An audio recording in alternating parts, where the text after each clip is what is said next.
Translation. Bali Maharaj said, "O son of a Brahmin, your instructions are as good as those of learned and elderly persons. Nonetheless, you are a boy, and your intelligence is insufficient. Thus you are not very prudent in regard to your self-interest." Purport by Srila Prabhupada. The Supreme Personality of Godhead, being full in himself, actually has nothing to want for his self-interest. Lord Vamanadev, therefore, had not gone to Bali Maharaj for his own self-interest. As stated in Bhagavad Gita 5.29, Bhaktaram Yakyatapasham Sarvaloka Maheshwaram, the Lord is the proprietor of all planets, in both the material and spiritual worlds. Why should he be in want of land? Bali Maharaj rightly said that Lord Vamanadev was not at all prudent in regards to his own personal interests. Lord Vamanadev had approached Bali not for his personal welfare, but for the welfare of his devotees. Devotees sacrifice all personal interest to satisfy the Supreme Personality of Godhead. And similarly, the Supreme Lord, although having no personal interest, can do anything for the interest of his devotees. One who is full in himself has no personal interest. I'd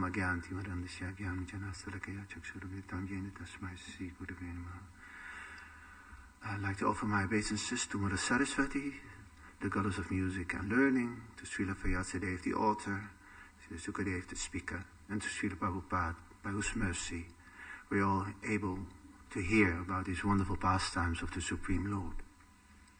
So in this last alinea it says, devotees sacrifice all personal interest to satisfy the Supreme Personality of Godhead. And many of you gave the example by going out in the winter while I was in Johannesburg. But while I was in Johannesburg, I staged a drama called The Cobbler and the Brahmin. And in that play, I added a scene. I did it already years ago. So when Narada Muni approached Lord Narayan, Lord Narayan says, Narada, how nice to see you. How are you? And Narada says, seeing you, my Lord, is the perfection of my eyes, and chanting your holy names is the perfection of my tongue. And he says, where have you been lately? He says, I've been to the planet Earth, my Lord. Whether I added that, there are thousands of your devotees chanting your holy names and distributing transcendental literature. And in the coldest month of the year, they even have a transcendental competition in which some of them distribute more than 100 books a day. And Lord Narayan says, how glorious for Kali Yuga. And then he gets a little sad, thinking of his devotees out in the street. He says, how glorious for Kali Yuga to be out on the street in the middle of winter. And then Narada approaches him gently from the back and says, but if they are in the right consciousness, my Lord, they surely will experience transcendental literature, transcendental happiness, satisfaction. And he says, that's true, but still it's a great sacrifice. So, like that. So, devotees, just like when you're young, when you're a baby, when someone is a baby, then everything, it's mine, it's mine, it's mine and mine. And then afterwards they share with the brothers and sisters and with the family, with the village, etc., etc. So, in the beginning of devotional service, there's two classes of devotees, and and the Goshenandi, there's one, Vajananandi, they like chanting Hare Krishna, they have the deity at home, and they worship the Lord, but they don't really go out of their way to give Krishna to others. And the Goshenandi is a preacher. He wants to, he experienced so much happiness, from this wonderful gift that he's been given, so he wanted to share it with others. And that is the highest welfare you can do. You can do so many welfare activities like like taking care of the elderly or of the blind or of the invalids or the mental disabled. But it's just like if you're on a battlefield, and soldiers get shot, and then how do these people come? The hospice, are they called like that? The hospice, the doctors, whatever, So they come and they have to they have to choose which ones are you going to save. The one with no arms and no legs and his head half off, or the one who has a shot wound here or in his feet or so. So you save the one who is most eligible to get cured again and to be maybe even go back on the battlefield like that. So that's why to spread Krishna consciousness is called the highest welfare, because you ultimately don't save their eyes or giving them a nice day in Blackpool on the beach in the wheelchair, and they go, oh, isn't it lovely? Oh, yes, lovely, lovely. Shall we have an ice cream? Oh, yes, lovely, lovely. Like that. No, they will be thankful to you. But when they go home, they still be miserable. I can't walk, I can't dance, life sucks. They're not happy.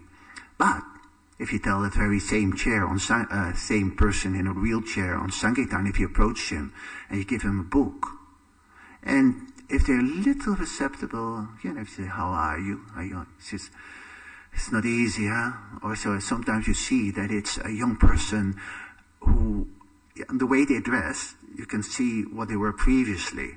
So if you see if someone was like, maybe, is a sportman, and you can see on his clothes, or a biker or whatever, and then you can see that he's still wearing those clothes, but then he's missing, his legs, or his legs are just bundled up with a blanket. So, you can even, because many people are afraid to ask them, you can say, what happened, etc., etc., and then he says, yes, it's really, it's not, I feel very sorry for you, but, we have these books here, and these books that have such a wonderful message. It says that we actually, we're not this body, that we eternal, Can you remember when you were young? What's the first remembrance of you in this life? And they go, well, sometimes they're very blunt and they don't even remember yesterday, but, sometimes you remember, and if they don't know, then he says, do you remember your first day to school? Or, oh, yes. Or sometimes they remember when they were 3 years old. They says, no, you are the same person. You are the same person, but your body is now completely different, like that. And now, like you had some problems with your legs or your arms or whatever. But so these scriptures, they say that we are not this body and that we are eternal. So that our suffering or our happiness lasts only as long as this body lasts. So, and in this way, some of them who are a little, I don't know what you need, but some of them might find consolation and they might get interested in books. Sometimes we try to skip those people. We think, oh, no, we can't do that. What will people say if we sell this poor person, like that. But like that. Or sometimes you're on the street and there's a big guy, full with tattoos looking at you. And there's a real story, and the devotee goes, so he approaches everyone except this guy, and then the guy comes up to you, hey, why don't you approach me? Like that. So the whole thing on Sankirtan is that you have to try to, first of all, you just, even like on the battlefield, you think, you can use one, this one will be the most suitable, or how you call that, the person who might be interested. But sometimes, you're wrong. And then you find that people you think, they will never be interested. They're very interested. It can be this very rich posh lady with her nose in the air and a big fur on her shoulders, but inside she's miserable. She has everything, and she's still frustrated. Like that, it can be anyone. Okay, I want to continue something more from here. So, devotees sacrifice all personal interest to satisfy the Supreme Personality of Godhead. And similarly, the Supreme Lord, although having no personal interest, can do anything for the interest of devotees. So, the Lord, He loves us. He loves each one of us. And He wants us to see us happy, you see, and He knows us inside out. So, it's just like a father, who knows what your children want, and he gives them for Christmas or Santa Claus. And because he wants to see his children happy, it gives him more happiness than get a present himself, than if you give a present to your child. It is said that if you want to please a well-to-do person, then find something, a present to give to his child. So if a child is pleased, because the father has everything, what can you give him? A watch? He has already 10. Or a car? He has, 10. Like that. But if you can please his child, then he will be very pleased. So here the last line, it says, one who is full in himself has no personal interest. One who is full, Maharaj, one who is full in himself has no personal interest. How do you see that line? One who is full in himself has no personal interest.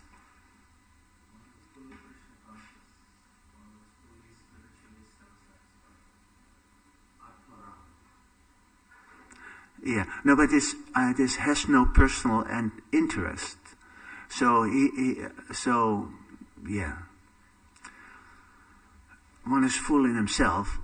If you're self-satisfied, he has no personal interest. I see it that if you're happy, then if you become self-satisfied, then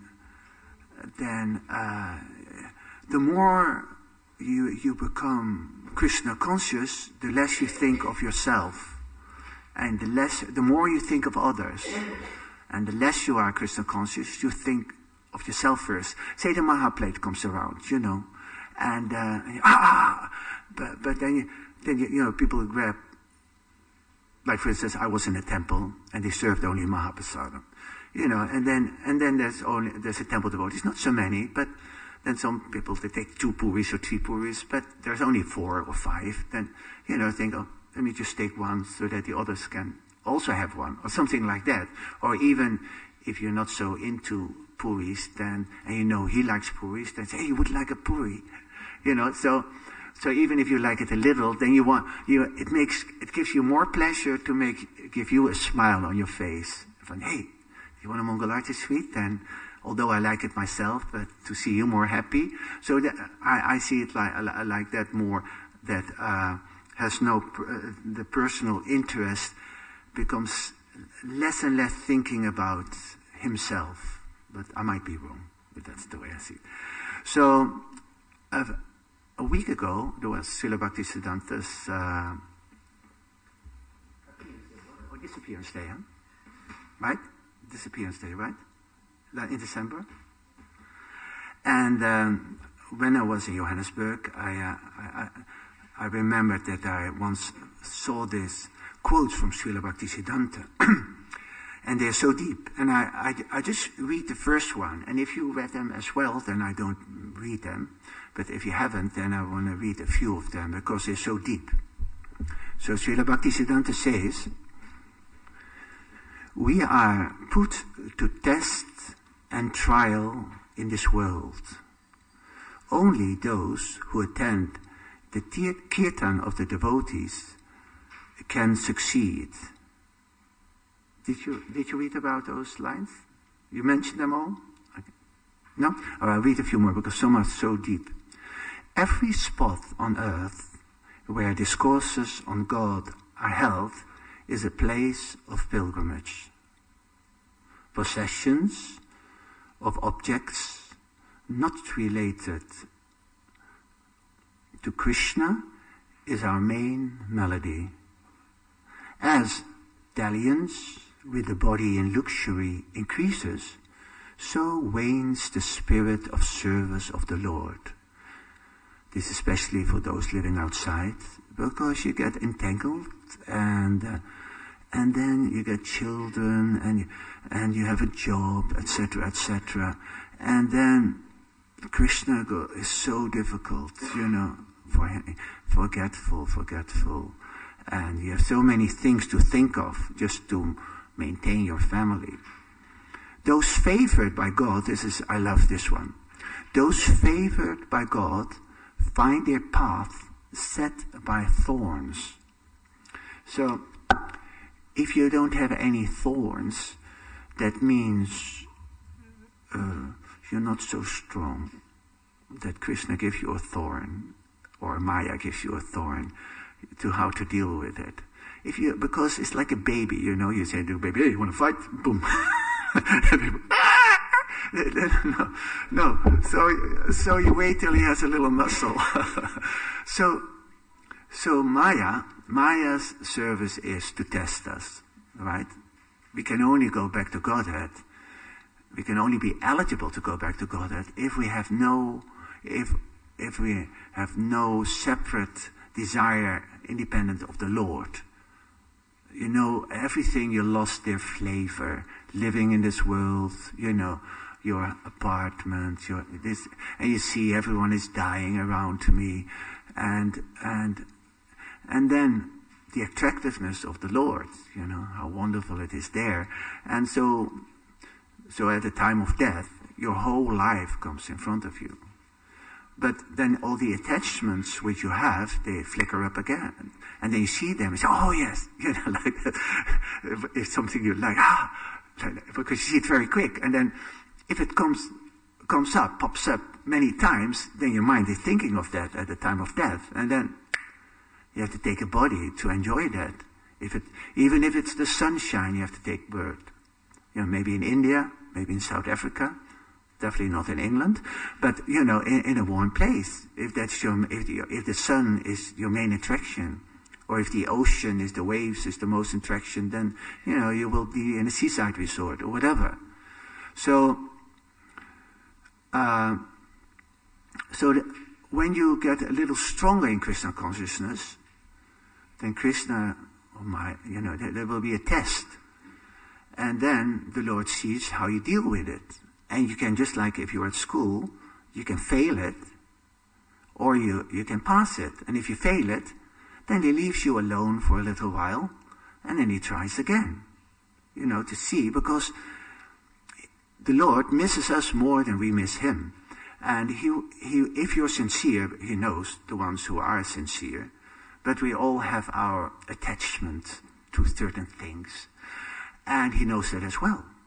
So he tries to take those attachments away from us, and sometimes it's through others, that we find others in our way who disturb us, and then how do we deal with the situation? Do we get insulted? Do we get angry? Like that. And so the person here, the next one, the one number 4, let me not desire anything but the highest good for my worst enemies. Well, that's something I find so difficult, and I don't know if I will ever reach that. Like Jesus Christ, they slap you on your left hand. Oh yes, please, go on my right cheek. It is, to tolerate is one thing, but to wish the best for that person, it's so high. So, but in order to become a pure devotee, we have to at least aspire to do that. And even if we fail at the present moment, we should know that one day I should be so magnanimous, so sweet, and so humble that I don't feel any anger towards anyone, even how they treat me. So, Chant the Maha Mantra loudly and with attachment. This will drive away inertia, worldly events and pests. I don't know why pests. Pests are animals, aren't they? Like rats? I don't know, but I read it again. This will drive away inertia, worldly evils and pests. Well, one time there was even, I remember Prabhupada mentioning that one time hasn't been any rain for a long, long time in India when he was young. And then they organized the Harinam, and even the Muslims participated in the Harinam. And then it started to rain. Yeah. And here, sometimes there's too much rain. And sometimes at Ratha Yatra there's rain. And I'm thinking, maybe Lord Indra thinks, oh, Jakya, let's give them rain. But anyway, that's just a joke, sorry. So, number 9, be indifferent to bizarre gossips. Stick firmly to your cherished goals. No lack or impediments of the world will ever stand in your way. The tendency for us, talking about Ratha Yatra, something which really, I'm so disappointed every year when I come to London, everywhere where I go to Ratha Yatra. No, I was in Cape Town for Ratha Yatra, and everyone was singing. There were not so many. It was when Mandela got buried. So there were not so many people on the street, but there also not many Indian congregation came because all were watching the television to look at all the dignitaries who came to say goodbye to Mandela. But everyone participated in the chanting. And what I see in London, that devotees are on the path, on the, how you call it, the sideways, and they all talk. So for those outside and for those inside the temple, next time, next Ratha Yatra, please just try to control your tongue and tell them, oh, how nice to see you. Let's meet up at Trafalgar Square. And then the whole day, can you imagine how many people are there on Ratha Yatra? But like half of them are talking, if everyone would just get into the kirtan and chant loudly and distribute leaflets, then it would be even better. It's already so great in London with like 3 or 4 Harinam parties. So, like that. So here it says, chant the Maha Mantra loudly. And we have the tendency, also in this temple, that we go on automatic pilot. Jai Vishnu Jai Tulsimara, Jai.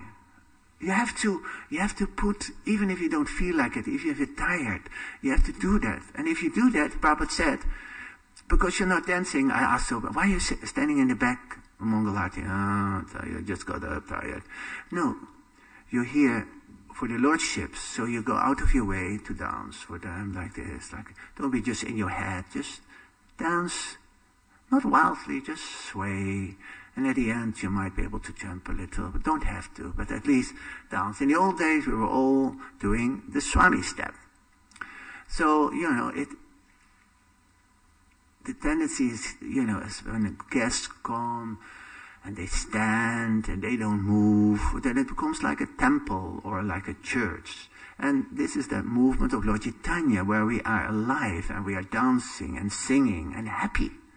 So every day should be a festival. And if we just make it a festival, even if we don't feel like it, then it just sparks off. Even it it just, it's like that. It goes around. And then the atmosphere is even nicer.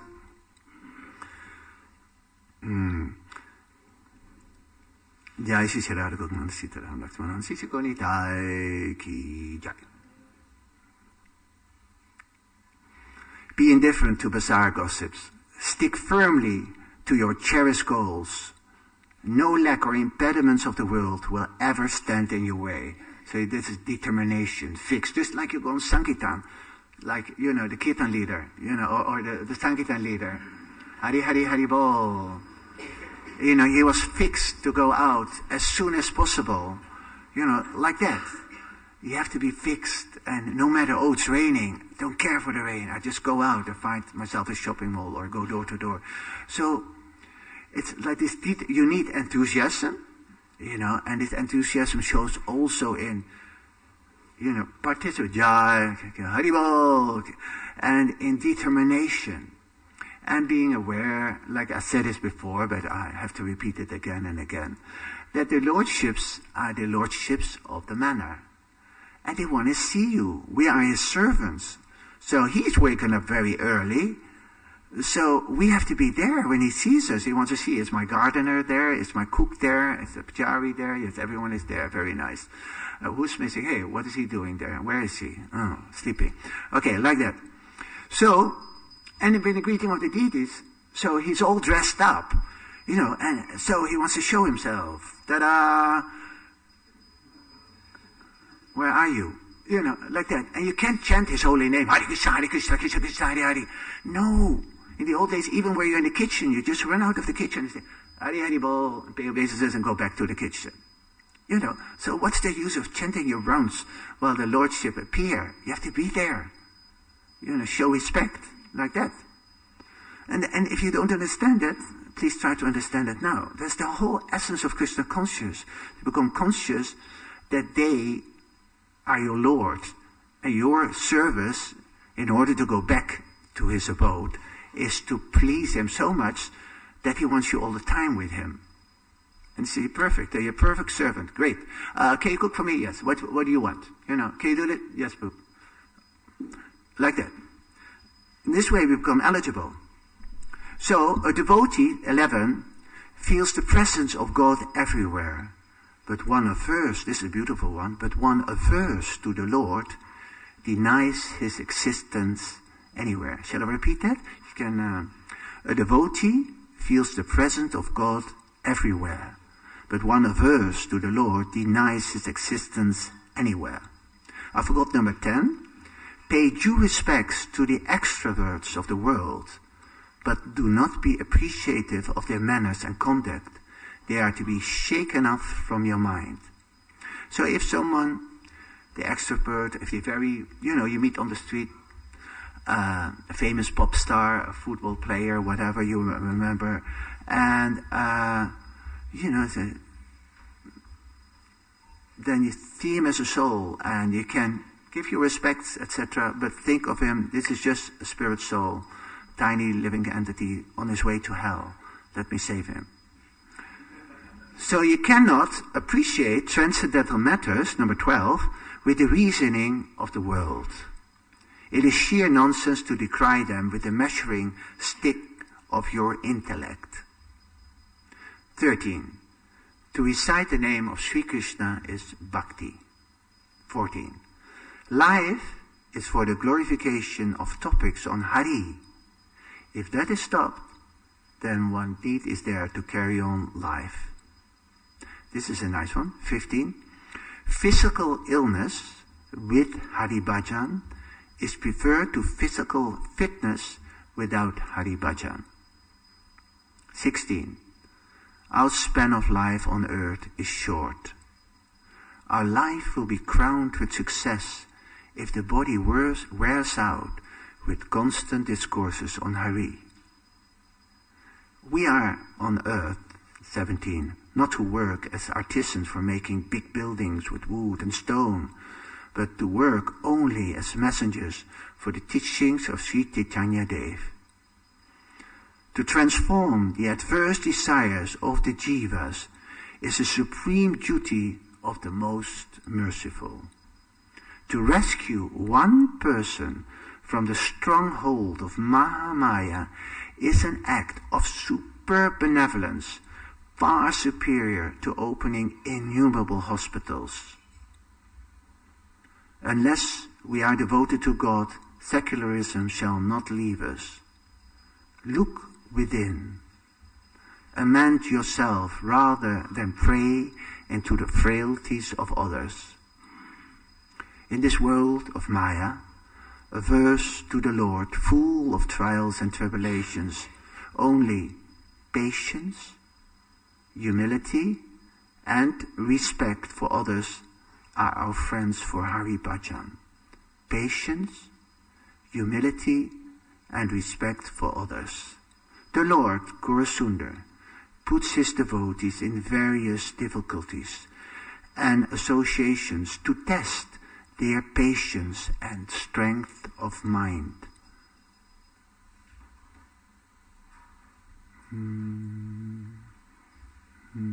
Success depends on their good fortune. When faults in others misguide and delude you, have patience, introspect, find faults in yourself. Know that others cannot harm you unless you harm yourself. His last one, I wish that every selfless, tender-hearted person of the Gaudiya Math will be prepared to shed 200 gallons of blood for the welfare, for the nourishment of the spiritual corpus of every individual of this world. So